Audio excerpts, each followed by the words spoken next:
Hello बच्चों, आज हम लेक्चर नंबर 1 लेके आए हैं जे के लिए प्रोजेक्टाइल मोशन। तो प्रोजेक्टाइल मोशन क्या है? किसी भी पार्टिकल को अगर हम ग्राउंड से थ्रो करते हैं एक एंगल थीटा से, तो जो प्रोजेक्टाइल मोशन होता है बेटा, उसके पास दो वेलोसिटी होती है।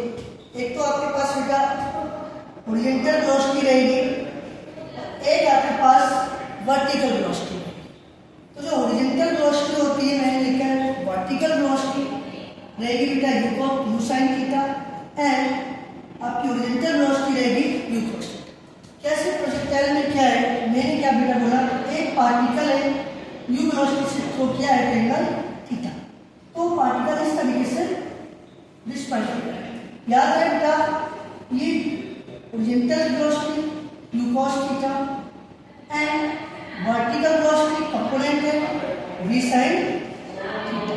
अभी मैं सिर्फ एक ही चीज बताता हूँ कि x एक्सिस की जो वेलोसिटी है, x कंपोनेंट की जो वेलोसिटी है वो रहेगी कांस्टेंट। उस डायरेक्शन में x एक्सिस के अलोंग जो हमारा एक्सेलरेशन होगा 0, बट y एक्सिस के अलोंग एक्सेलरेशन होगा माइनस।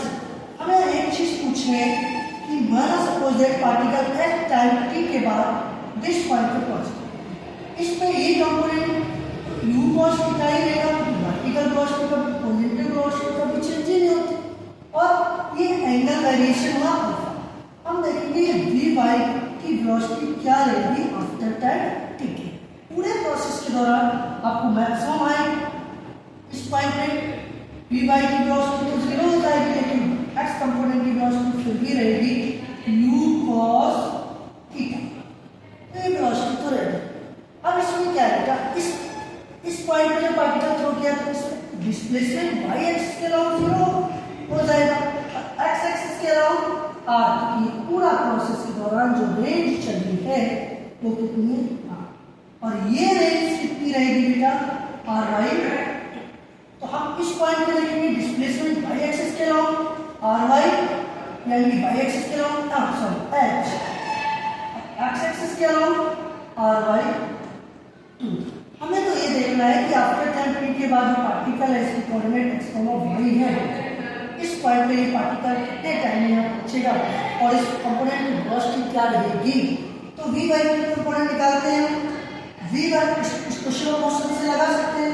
v इक्वल टू क्या होगी u प्लस y एक्सिस के अलावा v y equal to u y plus a y, और y कंपोनेंट में निकालना u component u y component की velocity u sin theta minus a y को minus कर दें 30, यानी कि आफ्टर टाइम t के बाद जो y कंपोनेंट की वेलोसिटी आई तो कितनी आएगी बेटा, ये velocity u sin theta minus 60। अगर मैं इसकी नेट या रिलेटिव वेलोसिटी की बात करूं, ये v नेट इसका निकालूं तो v रिलेटिव निकाल सकता हूं। v रिलेटिव क्या होगी, वेक्टर फॉर्म में निकालते हैं। v नेट x कंपोनेंट की velocity u cos theta i cap plus u sin theta minus gt direction में, यानी कि gt।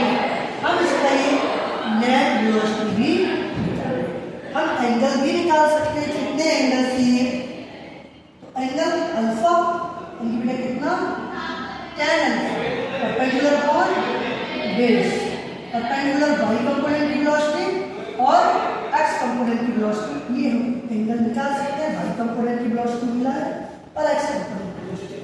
Thank you so much. Next class में छोटे से टॉपिक में